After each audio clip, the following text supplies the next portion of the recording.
Welcome back in, everybody. Golf Talk Radio. Glad to have you with us. And in the studio again, I've got Miss Nikki Anderson filling in for Billy Gibbs, who's away on assignment. Miss you, Gibby. Hope you're doing all right. And hopefully we'll get you back in here in the next week or two. And don't forget, you can get our Golf Talk Radio shows at golftalkradio.com anytime. Got all our podcasts listed there for you. You can download them for absolutely free. Lots of good stuff to choose from. If you want to email the show anytime, you can email me, Mike, at golftalkradio.com. Our general email box is info, at golftalkradio.com. If you have anything you want to add to the show, or you can call here right now during our Bakersfield feed, 805-903-1974. That's 805-903-1974 is the phone number. We're going to jump into, we had a couple topics to choose from. One of them was interview a PGA, LPGA player. Who would that be, and what questions would you ask? And then the other one, which is a big one that's been on the burner for a long time, is the USGA R&A talking about changing the distance, whether it's clubs, equipment, and golf balls, and you know, how exactly are they going to do that? So Nikki and I talked to the break. I think we're going to jump in on that one. So I'm going to go ahead and let you lead here, Nikki, on that one. You know, I get what they're saying, you know, on the tour, et cetera. But I think that we could have. I think that you can easily set it up so distance isn't the only variable where there's penalties, you know, move bunkers around, put trees in the way, you know, make the greens harder to hold, whatever, I think that when you just take distance away, I don't think that's fair to the people whose game has a big distance factor. And this is kind of how I feel when I have to play like shorter tees when I'm competing. It takes away the strength of my game. I mean, that's the strength of my game is my distance. So if you're going to take that away, how is that fair? I mean, yeah, I can work on my short game, whatever, that's true, but you're not impacting those other people where distance isn't an issue. So even if you look at the tour, you say, well, we're going to change it. We're going to, you know, dial back the distance. So you're not hurting the people who don't hit the ball very far. You're hurting the people that bomb it. That's my viewpoint. And I don't know. I just think there's other things you could do to limit the size of the golf course and the length of the golf. I don't think it's all about length. I think that's what I'm trying to say. So it's interesting. You know, I never thought of it from that standpoint. So this is what we're talking about is the USGA and R&A released their findings. This was a little while back on their distance report. Consists of 56 documents and thousands of pages of for people who want to go all in on their methodology and the data behind their findings of why they should start controlling distance of clubs and golf balls. So this comes out of golf.com magazine. They listed the different distances that people were hitting golf balls. So like pre-1900s, tee shots generally went 160 to 200 yards. That's pre-1900s. Longest tee shots were going 200 to 220 in that ballpark. That's still pretty far when you think about the pre-1900s. The funny thing to me about that is if you ask the average amateur golfer today how far they hit their driver, most of them that are playing, which are seniors, would say 220. Mm-hmm.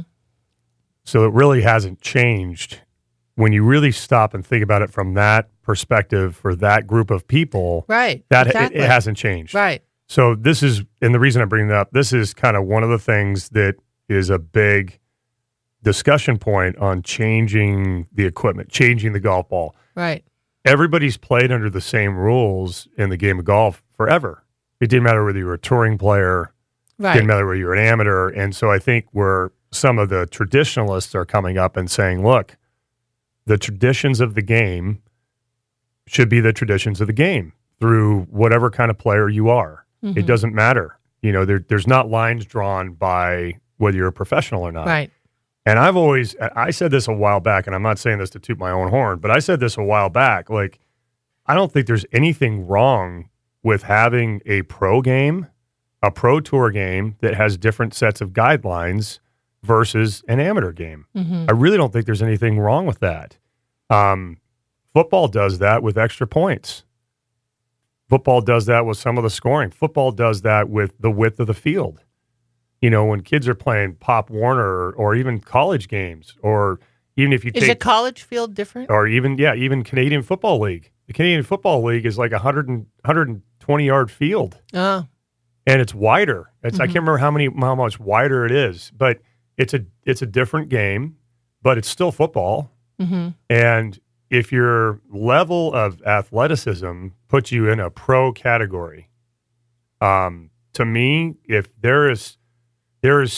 they are making golf courses somewhat obsolete with what they're doing and what the USGA, I'm talking about the players and their distance, and what the USGA and R&A are doing are trying to maintain some integrity within the game for the pros.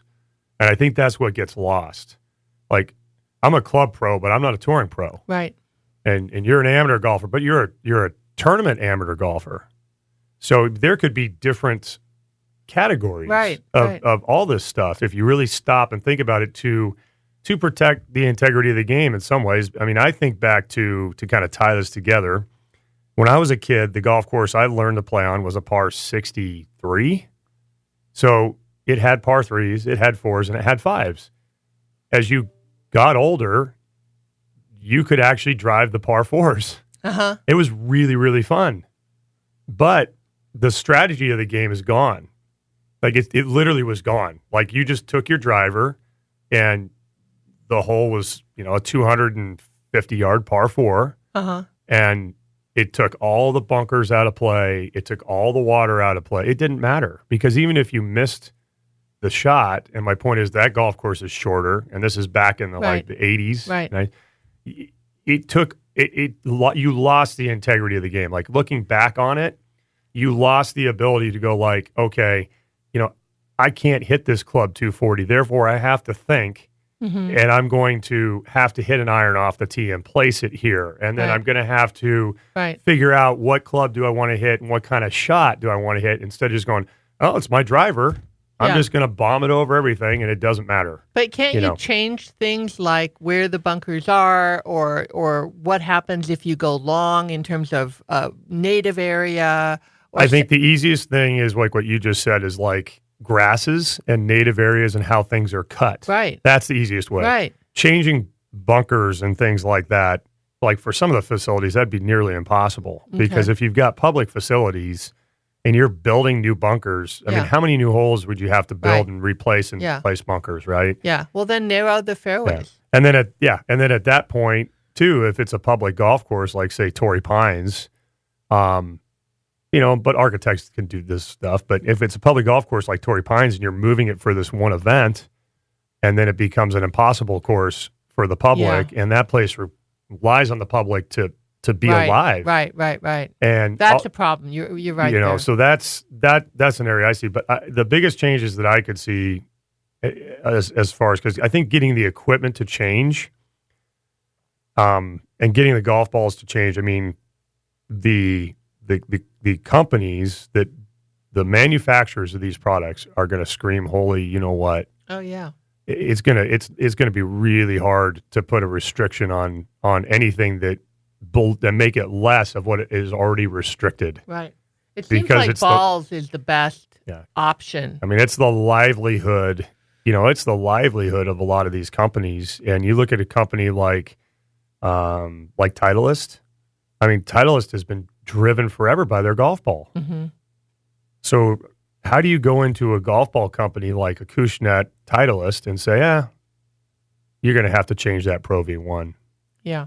I don't know how you're going to get that done. That's true. I don't think it's as easy as that. And I think it goes along with like what you said. I think it's the grass. It's, it's the grass. It's the way that it could be the way the bunkers are shaped. It could be be the terrain of the green. The pin placement. Pin placement. It could be the way the green's cut, right? Right. Although I don't like, this is just me. It doesn't mean that anybody would change it for me. But I don't like when golf courses and greens are so hard that you watch pros hit good shots in the greens and they roll off the green. Right. And you see it over and over and over. Right. There's nothing I enjoy about that Right. at all. Right. And whether because that's my personality, because I feel or not, I feel like if you hit a good golf shot, you should be rewarded. I agree. That's what the game is about. Right. And if over and over guys are hitting the center of the golf green, and because they didn't land it in a 3-inch square, it's rolling off the back, and then they're trying to get up and down, and they're making bogeys. And I can go to the golf course and watch that. Right, exactly. I want to see the guys on TV, personally, I want to see them bomb the hell out of it. Yeah. I mean, I really do. Yeah. I think that, like what you said, trees or shaping of the hole, one of the best things in golf to me is if you can find someone who can hit the ball far and shape it, that is really, really cool. Like that's real athleticism. Right. And that's what people want to see. Yeah. I mean, look at the crazy shots like Bubba Watson's shot or, those things. Like at the Masters. Yeah. But people don't never forget those. But what about when we went to the Masters and we saw the par 5, is it 13, I think? Yeah. And you don't realize like how that literally is almost a complete half circle. Yeah. And you go, how the heck did those guys drive it that far out and get the ball to turn to the left and get back around? And then you see, the shot Phil had on that hole from the pine straw. Yeah. And all those different things. And it's like that to me is like, that's golf. Exactly. That's what makes it fun to watch. Exactly. Especially when you're a golfer, because you know how hard it is. Yeah. Yeah. So, I totally get what you're saying about the distance. So we were talking about pre-1900 is, they say average shots were 100 to 200 yards, 160 to 200 yards. Longest tee shots were 200 to 220. I said most people are probably hitting it 220 today that are playing a lot. Seniors and even some people that aren't seniors are hitting it around 220. A lot of people think they hit it further than they really are. Mm-hmm. And they do that because they don't understand how the hole is measured. Like on a dogleg right, they'll be like, well, it's a 350-yard hole, a 350-yard hole, and they cut the corner and they got 50 yards out. And then they go, I hit it 300. Yeah, no. That's like, no, the shortest distance is a straight line between 2 points. Right. You just went the shortest distance. You cut the corner. You didn't hit it 300 yards. Right. 1900 to 1930, they talk about the adoption of rubber core golf balls leads to distance gains. So this is what you were talking about. Elite golfers' drives now go 220 to 260, while longer drives go 270 to 290. So there's a change in the golf ball. The core of the golf ball immediately jumps the average drives up 40 or 50 yards. Yeah, that's a lot. Which is a lot. And when I think back to rubber golf ball, like that's technology, but it's funny when you think about it, that's the technology they have now versus that. Like a rubber core really didn't seem like that much of a difference compared to what they had, before that. 1930 to 1990s, hitting distance grows incrementally. By 1995, the longest 20 players on the PGA Tour averaged 278 yards off the tee. The average tour driver and between the 30s and the 90s was 263.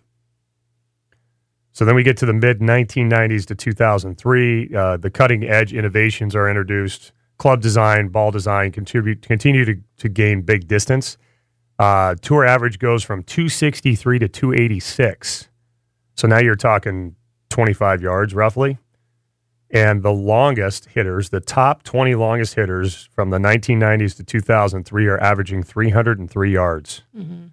So there you can see, like right there, to me, that's the rubber ball's the big part, the rubber core. But the mid-90s and the 2003s, that's when you start seeing those big driver heads. The Coke can drivers, they're getting really, really big. Then 2003 to 2019, 20 longest players on the PGA European Tour have gained 7 more yards. So they go from 303 average to 310. And the average increases from 286 to 294. So I guess the reason I shared this was, has it topped out? Like, is it going to be, have the club companies hit the absolute wall to where, like, look, they're going to say like next year's 2021 TaylorMade driver is longer, but it's 2 yards longer. Yeah. Well, and you you know, have to think too. I mean, recently, I think fitness level has impacted that huge. too. Yeah, definitely. So No that doubt has about it. That's nothing a to great do with the point. ball and the club, That's a great point. That's a great point. And people are always going to look at their game from all perspectives and ask themselves, how can I improve? How can I get better? Whether it's, you know, and shouldn't those people be rewarded for being that way and being willing to work hard and do different things? I mean, how different is that from getting a mental coach and having a mental coach help you? Yeah. There's so many different ways you can affect your game. Right. So I guess if we compared it to other sports, because really what we're talking about is the equipment of this sport, golf, Right. changes. So what other changes have there been in any other sport? Well, look at tennis. I guess that's a good one. They had the smaller rackets, Right. and then the racket heads got a lot bigger. I don't know how, you know. I think in some ways golf is somewhat unique Yeah. in that format, because even like a football's been a football for Right. quite a while. Right. The field hasn't changed much, but even the field is not the equipment technically. It's the playing field, right? Right. Well, Equal and to the that's the golf interesting course. thing about golf too. I mean, most other sports they're regulated. You're on a basketball court. It's always going to be level. It's always going to be a certain size. Yeah, that's the true. baskets are a certain place. The wind doesn't blow through. You know what I mean? So golf, I mean, every time you play, everything is different. Everything is different. So it's totally different because of that. Yeah. Which is what makes it so great. Yeah, I know. I love it. And you can actually play the same course, and From it's day to totally day, and totally it'll be- different because it's different because of the wind conditions, different Right. because of weather conditions, like you Right. said. But I think like what you mentioned earlier, which is a perfect way to segue this out, is changing maybe the cuts of the grass. The first tier cut, the second tier cut, the width of the fairways. Right. Really, if you've got someone who hits it really far, a lot of guys who hit it really far aren't super accurate either. Right. So that actually, I think, can level the playing field for these guys who, like they said, 2003 to 19, the average tour player is hitting at 294. The long drive guys are hitting at 310. So it's a 16-yard change between those two, or difference, difference between those two, which could mean probably to most of these guys, it's about a club and a half difference, when you come down to it. So the accurate guys, the narrower fairways, maybe some tighter pins. I'm okay with maybe speeding up the green, but again, some of those courses, I think Yeah. you're going to lose. You're going to lose what how the course was designed. I agree. I don't necessarily like to speed up the green so much. I would like more undulation in the green if you want to make it more difficult. Like a perfect example of the distance thing is at Morro Bay on 15, which is that dog leg left. Yeah. I mean, there's so many times I get up there and guys are like, "Oh, I'm gonna head it over the tree," and they cut the corner. And There's it's nowhere like, to go. you can do that, but I have never seen it be an advantage. Yeah. Even if they get there, they'll get a bounce, they'll throw it way back down by the campground, or else they're stuck in the trees short. So that's a way that course. I mean, Right. usually people would be for the distance should be able to do that, but that course layout stops it from being an option. Right. And that's a great golf hole. Yeah, it's a great golf hole. When you have a hole that is, I don't know how long that is, if it's like 320, or whatever it is, and it's 320 because it's a dog leg left, you're measuring to the center of the fairway from the tee and then into the green, it's right? not even that. It's only like No. 2 something. But what's great about it is if you strategically do what you're supposed to do on that hole, I mean, you have to learn how to play the hole to play it right. And bombing it over willy-nilly is not the way to play that hole. And, it's funny, although number 14 at Paso, it plays long. It plays longer than its yardage, and it's a pretty straightforward hole. Mm-hmm. It's got some oak trees on the left, one on the right, and it's got a fairway bunker on the right. But really what makes that hole great is the green. Mm-hmm. Like, it's got a big, giant hump in the middle of it, and if the pin's on the top, if you decide to go for it, be prepared to go in the water. Right. The hole's designed to land somewhat short and run it up on the green and then try to run it up the tier. Right. Or just go, hey, I'm on the front of the green and I'm going to putt it up the ridge. And it's a big ridge. Right. But that's what protects the hole. Exactly. And to me, that's design. So like what you were saying, some of the courses, maybe they can add a tee box or something like that, which is probably a much easier thing to do because if you add a tee box at a golf course, you can add that tee box, and if it's a public facility like Torrey Pines, it doesn't affect anyone. It doesn't affect the amateur golfer because nobody else is going back to that tee box. Right. But it's still got to make sense to that facility to expenditure that stuff out, right? It's like Kapalua. That's what they did this year. They moved some tee boxes way back for the tournament. They? Oh, yeah. I didn't know that. So it was really interesting. But they have plenty of space to do that. Right. And there's a lot of places that don't. Yeah. Yeah. Yeah, it's a very interesting topic. You want to call the show here, 805-903-1974. We're going to take our first break of the second hour. The phone number, 805-903-1974. We're going to come back with which LPGA or PGA Tour player would you like to interview, and what question or questions would you ask them? We want to thank our partners, Dr. Ryan McGalley Health Group, for partnering with us on the show, 805-461-8822. HealthySlowCounty.com is the website. That's HealthySLOCounty.com, 805-461-8822, McGalley Health Group. We'll be right back. Stay with us. The Home